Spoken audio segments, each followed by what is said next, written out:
রবিবার গভীর রাতে বিশালগড় উত্তম ভক্ত চৌমুন এলাকায় TR01D2872 ম্যাক্স গাড়ি দিয়ে প্রচুর পরিমাণে নেশার সামগ্রী নিয়ে যাওয়ার খবর পেয়ে আমতলী থানা এবং শ্রীনগর থানার পুলিশ মলয়নগর নাকা পয়েন্টে চেকিং এ বসে ম্যাক্স গাড়িটি দ্রুত গতিতে পালাতে থাকলে সঙ্গে সঙ্গে পুলিশও পিছু ধাওয়া করতে থাকে। উত্তম ভক্ত চৌমুনে আসা মাত্রই নিয়ন্ত্রণ হারিয়ে গাড়িটি উল্টে যায়।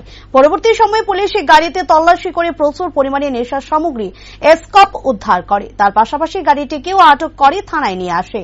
তবে এই ঘটনায় কাউকে আটক করতে পারেনি পুলিশ। ড্রাইভার পলাতক বলে জানা যায়।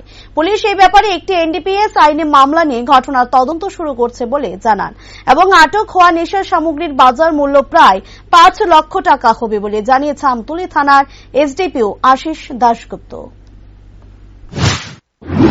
সন্ধ্যাবেলায় শ্রীনগর পিএসএস স্টাফ এবং আমতলী পিএসএস স্টাফ একটা ম্যাক্স একটা যে গাড়ি TR01D2872 নাম্বার, এই নাম্বারের গাড়িকে পিছু ধাওয়া করে উত্তম ভক্ত চৌমুনিতে ওইটার কাছে ভেহিকলের মধ্যে থেকে 1564 বোতল আমরা কফ সিরাপ উদ্ধার করি এবং স্পটে এগুলিকে আমরা সিজ করি।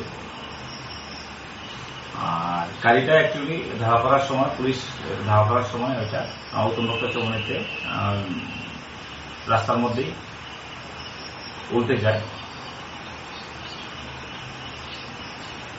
আহত কেউ হয়নি, এখানে যে ড্রাইভার আছে তাকে পাওয়া যায়নি। উদ্ধারকৃত যে সিজ করেছি আমরা যে কফ সিরাপগুলি, তার বাজার মূল্য আনুমানিক 5 লক্ষ টাকা হবে। গাড়িটাকে নিয়ে এসেছি, এটাকে সিজ করেছি আমরা। স্যার, গাড়িটা কোথা থেকে কোন দিকের উদ্দেশ্যে যাচ্ছে? গাড়িটার মুভমেন্ট ছিল খয়ারপুর সাইড থেকে টুয়ার্ডস সোনামুড়া সাইডের দিকে।